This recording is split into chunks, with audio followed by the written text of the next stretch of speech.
માનનીય અધ્યક્ષશ્રી, ઘણા રોગો એવા હોય છે એની ખબર પડતી નથી, એમાં ઘણા લોકો અજાણ છે. દક્ષિણ ગુજરાતમાં હાલમાં સ્વાઇન ફ્લૂ, મેલેરિયા, હાથીપગા રોગ થાય છે. તેનું પ્રમાણ વધુ છે. આ રોગમાં માણસના પગ હાથીના પગ જેવા જાડા થઈ જાય છે. આને લીધે વ્યક્તિને ખૂબ મુશ્કેલી પડે છે.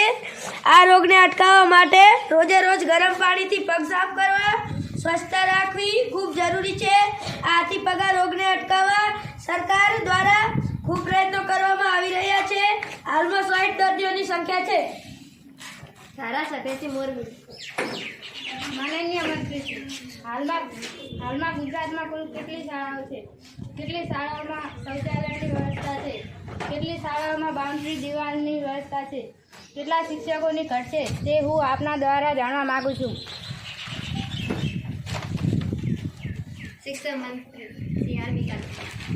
માનનીય અધ્યક્ષશ્રી, છેલ્લા 10 વર્ષથી ખૂબ જ વિકાસ કર્યો છે, ત્યારે હાલમાં મોજૂદ 38,000 જેટલી શાળાઓ કાર્યરત છે.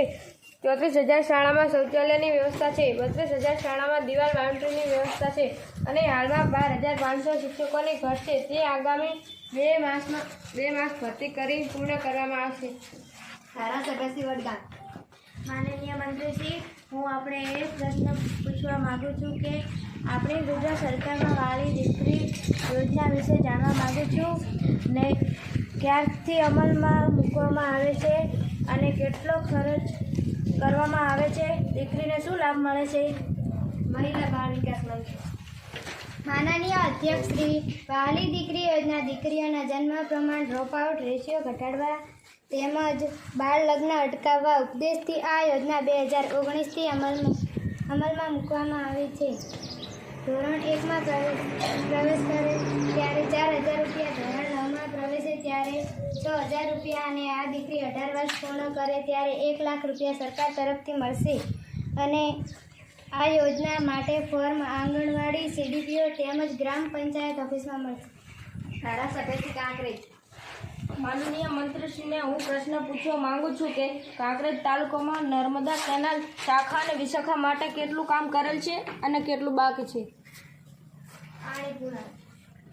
માનનીય અધ્યક્ષશ્રી, હું આપને જણાવવા માગું છું કે અમે ગુજરાતના લગભગ મોટા ભાગના ગામડાઓને નર્મદા કેનાલનો લાભ મળે તેવી વ્યવસ્થા કરેલ છે અને બનાસકાંઠા જિલ્લાના કાંકરેજ તાલુકામાં લગભગ 50 કરોડનો ખર્ચ થયેલ છે અને વિશાખામાં પણ આશરે 40 કરોડનો ખર્ચ કરેલ છે.